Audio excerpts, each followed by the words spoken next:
स्वस्ति श्री गणनायकं गजमुखं मोरेश्वरं सिद्धिदं बलदारं मुरुडविनायकमहं चिन्तामणि देवरं लेण्याद्रि गिरिजात्मकं सुवरदं विघ्नेश्वरं ओजरं ग्रामो राज्यं संस्कृतं गणपति कुर्यात् सदा मंगलम शुभमंगलम या पंढरपुरात पाय वाजत वाजत सोन्याचं सोन्याचं सोन्याचं सोन्याचं सोन्याचं बासी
लग्न सोहळा पार पडला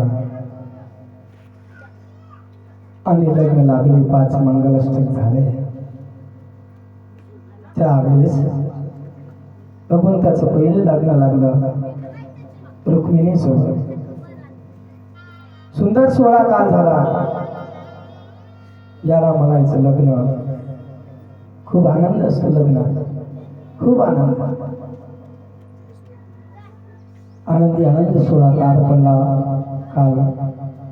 पण ज्यावेळेस नवरीला वाटी लावायचं काम पडतं ना, त्यावेळेस ज्यावेळेस अक्षता पडते, हो पडती अक्षता डोली भरती सनदी बडा गाणी पडती अक्षता डोली भरती सनदी बडा गाणी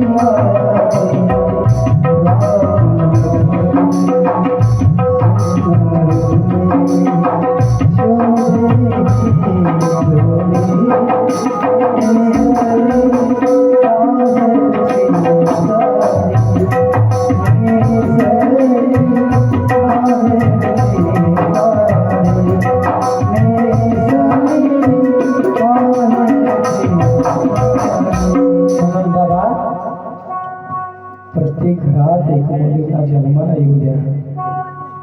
ज्या घरात पोरगी जन्माला येते ते घर एवढं भाग्यवान आहे, खूप भाग्यवान आहे, खूप भाग्यवान. त्या घराच्या घरामध्ये मुलगी आहे ना, ते घर कसं असते, पवित्र असते, वातावरण चांगलं असते. दादा, तुम्हाला अन्नदान नाही करता आलं तरी मान्य आहे, नाही तुम्हाला वस्त्रदान करता येत मान्य आहे, नाही तुम्हाला गोदान करता येईल मान्य करतो, नाही तुम्हाला स्वर्णदान करता येईल मान्य करतो, नाही तुम्हाला भूदान करता येईल, पण ज्या घरात कोणी किती गरीब असला तरी त्या मायबापाला कन्यादान करण्याचे भाग्य लागते दादा. हे सगळ्यात महत्वाचं आहे. म्हणून लेकीला जन्माला येऊ द्या, कारण तर लेक घराचा फार मोठा आधार आहे. जोपर्यंत आहे तोपर्यंत आनंद आहे. ज्या दिवशी लेक उडून जाईल ना, लायण्याची मोठी होईल, त्या दिवशी कळेल. सांगू तुम्हाला, कारण तर मुलगी जन्माला आल्यापासून प्रत्येकचे उंबरटे झिजवतो त्याचं नाव या पुरीचा बाप आहे. पुरीचा बाप ज्यावेळेस पोरगी लग्नाला आली पाहिजे, आपल्या पोरीचं कल्याण झालं पाहिजे, आपल्या पोरीला चांगला मुलगा मिळाला पाहिजे आणि त्या पोरीचं पोट कल्याण झालं पाहिजे, हे ज्याला मरेपर्यंत वाटतो ना, या जगात त्याला बाप म्हणतात. बाप म्हणून मायबाप पोरगी जन्माला येऊ द्या. सांगू तुम्हाला कशी असते पोरगी, कारण होईना मी मोठी शिकवणी शहाणी. पोरगी आपल्या बापाला म्हणत असते, होईना मी मोठी शिकवणी शहाणी, घेईन भरारी पाकरी होणे. तुमच्या घरी पोरगी आहे, शाळेमधून पोरगा आणि पोरगी जर मिळून जर आले, शाळेतून शिकताना, शाळेतून आल्या आल्या दप्तर फेकून देते, बाहेर जाते, त्याला काय म्हणतात? पोरग म्हणतात. पण आणि शाळेतून आल्या आल्या मायबाप घरी नाही, आणि मायबापाला येईपर्यंत घरातलं सगळं कामे अटकवणारे, झाडून काढणारे, पाणी धुणारे जर कोण असेल तर ती एक मुलगी असते. मुलगी येईल का जेव्हा राखी पौर्णिमेचा सण, माझा तर दादाला राख्या बांधीन दोन, कारण कुंकुवाचा पिळा. पुराणो, एरवी तुम्हाला आठवण नाही आली तरी चालेल, एरवी आठवण येणार नाही बहिणीची, पण ज्या वेळेस राखी पौर्णिमेच्या दिवशी आठवण आल्याशिवाय राहणार नाही बाबा, आठवण आल्याशिवाय राहणार नाही. जा विचारा त्याला, ज्याला बहीण नाही ना, जा त्याला विचारा बहिणीचे काय किंमत. ज्याचे जिवंत आहे ते भाग्यवान, ज्याची ज्याच्या वयापेक्षा मोठी होती, ही लोकीची यात्रा संपून गेली, तिची बहीण वैकुंठवासी गेली, त्या भावाला जाऊन विचारा. सगळे नाते सापडतील दादा, आपण प्रेमाने जवळ बसून डोक्यावर आत फिरवणारे, मात्र बहीण तुम्हाला सापडणार नाही. गाडी डोंगराची घेऊनी बंधू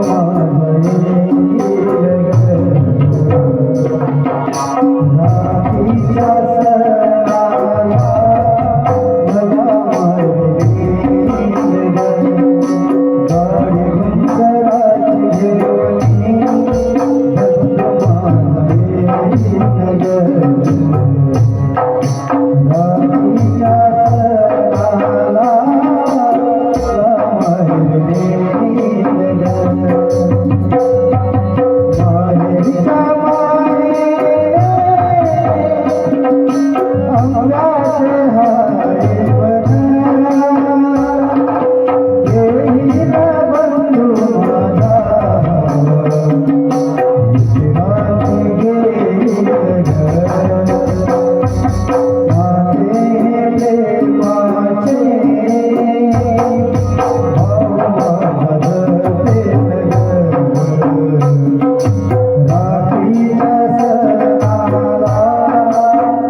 सांगते आपल्या आईला, मा शाळेतून आल्याच्या नंतर मी घरचं काम करेन,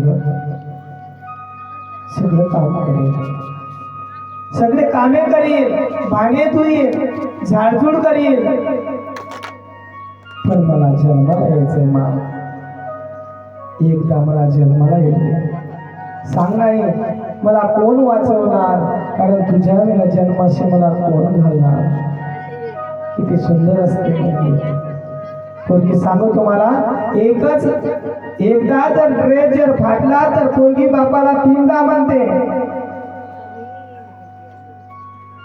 एकदा कदाचित समजा मुलाचा, समजा जर पोराचा जर ड्रेस जर फाटला तर तीनदा म्हणते बापाला, माझा ड्रेस फाटला, बाबा मला नवीन घ्यायचा आहे, बाबा माझा ड्रेस फाटला, मला नवीन घ्यायचं आहे.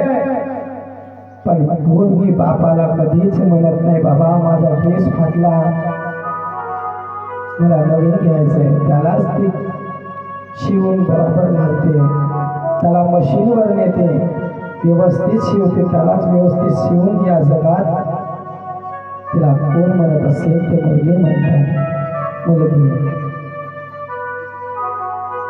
म्हणतात.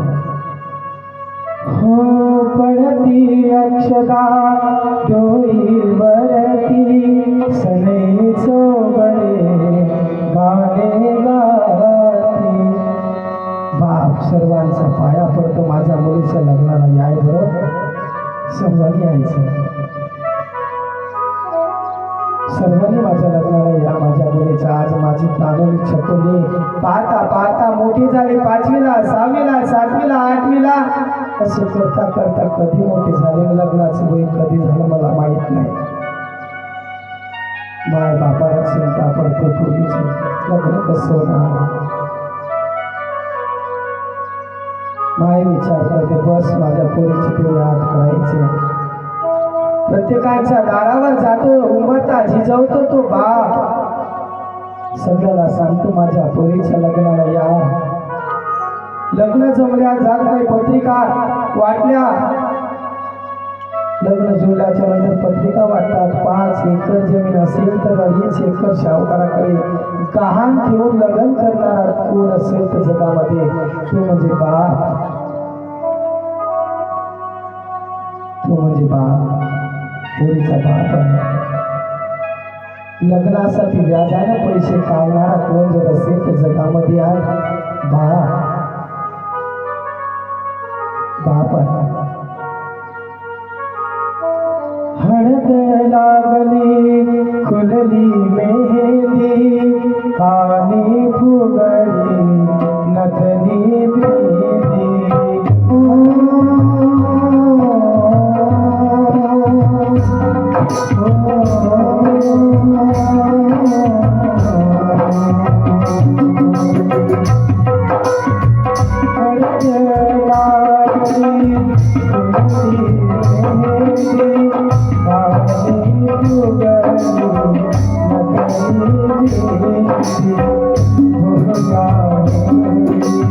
संध्याकाळची वेळ आहे, हळद लागलेली आहे मुलीला, पोरीला. हा नाते गोळ आहे, हा नाते गोळ आहे.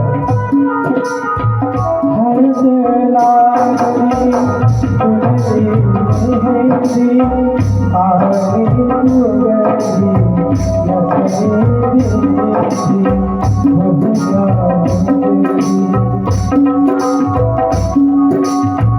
हळदीचा कार्यक्रम दिवाळीत लग्न आहे ना.